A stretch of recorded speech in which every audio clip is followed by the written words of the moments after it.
Hey guys, welcome back to my channel. Again, this is Bobby Gardosi Vlogs. So for today's video is that i-discuss natin yung mission and vision of the hotel security guard. Ano ba yung mission ng hotel security guard, at the same time, ano ba yung kanilang vision? No? But before that, gusto ko munang batiin lahat ng subscribers ko, viewers, and then doon sa mga magsusubscribe lang in advance, maraming salamat sa inyo. So kung hindi pa nakapag-subscribe, mag-subscribe na, mag-like, mag-share, and then mag-comment right after this video. So before natin i-discuss dyan, alamin muna natin kung ano yung ibig sabihin ng mission. So ang sinasabi dito, mission is a clear and concise statement that defines the purpose of an individual, team, or organization. So ano ba yung purpose ng security guard? No? Ano ba yung purpose ng kanilang organization? Bakit may security guard sa hotel? So that is the meaning of the mission. Pag sinabi naman natin vision is that a statement describe a long-term goal, aspiration of person, team, or organization. So it is referred to long-term goal ng isang security guard, at the same time yung kanilang department. Now, so that is the meaning of the mission and vision. We'll proceed to the mission statement ng isang security guard sa isang detachment, sa isang hotel. We're talking about the hotel, no? Kung ano yung mission and vision ng isang security guard sa hotel, no? So marami tayong i-discuss dito.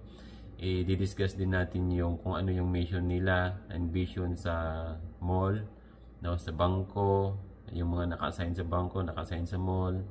At the same time, yung naka-assign sa airport, naka-assign sa mga subdivisions. So, unahin lang natin yung hotel security guard. Ano yung kanilang mission and vision.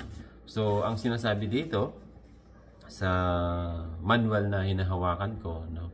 So, ang mission ng hotel security guard is that to ensure the safety, security, and peace of mind of all hotel guests. Ang nilang i-ensure yung safety and peace of mind ng lahat ng kanilang guests, no? And then staff, and then property, including yung staff, and then yung lahat ng ari-arian ng isang kumpanya, isang hotel. Maintaining vigilance presence. So ibig sabihin active, just like a military manner, laging nagmamanman, vigilance, aware, alert at all times. So ganun yung mission ng isang security guard sa hotel. And then responding promptly to incidents and upholding the highest standards of professionalism, integrity, and customer service. So yun yung mission ng security guards sa hotel. Okay? Pinakamataas na pamantayan ng professionalismo, no? Integridad at serbisyo sa mga customer nila. So that is the mission of the hotel security guard. Now, proceed tayo sa kanilang vision, no? Ang sinasabi dito, vision statement ng hotel security guard, to be trusted guardian of safety. Okay? Creating a secured and welcoming environment where guests and staff feel protected at all times. So, yan yung long-term vision ng security guard sa hotel. Okay? So, pag sinabi nating mission, no, ito yon, no? Mission statement. Pag i-explain natin one by one, focus, so that is present. No, purpose, explain why the persons, team, and organization exist and what they do, no? And then time frame. Pag sinabi nating mission, short term lang ito, yung ongoing. No, yan yung sinasabi nating mission. Action oriented describes the daily works or responsibility. Ano ba yung daily works ng security guard sa hotel and daily activities nila? For example, daily works nila sa lobby, no, is that to screen lahat ng papasok ng guests, to screen lahat ng setup crew na papasok doon sa mga back of the house nila, no? For example naman sa driveway, to control or traffic management, yung policy and procedures Yun yung daily works nila. Okay? Pagdating naman sa vision, for example, no? For example, hotel security guard, ito mission, we're talking about the mission. No? To ensure the safety and security of hotel guests, staff, and property throughout professionalism and vigilance. Alert at all times, isa sa mga mission ng security guard sa hotel yan. Okay?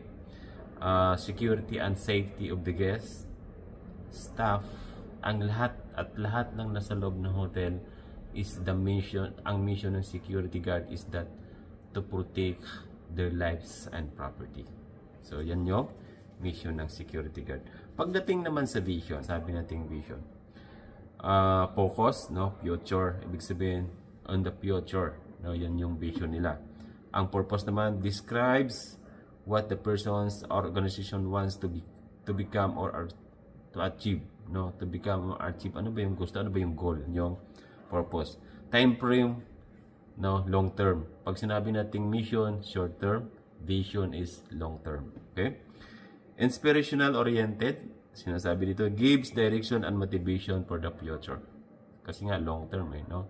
So, give directions and motivation for the future. Example, hotel security guard. To be recognized as leading force in hotel security, no? Known for creating safe and welcoming environment for all. Okay? So, yun yung vision statement ng security guard. Now, pag nababalita na they are not safe with your hotel, so paano maging welcoming sila doon, no? So ibig sabihin walang pupunta sa hotel mo pag ganyan. So dapat reorganize leading force hotel security known for creating safe an environment and welcoming for all, no? So yun yung mission and vision ng hotel security guard. Right? So sana may natutunan kayo sa vlog natin na ito. And then doon sa mga hindi pa mag-subscribe na, mag-like, mag-share, mag-comment. So hanggang dito na lang. Maraming salamat sa inyo. I'll be back for another interesting topic. Bye-bye!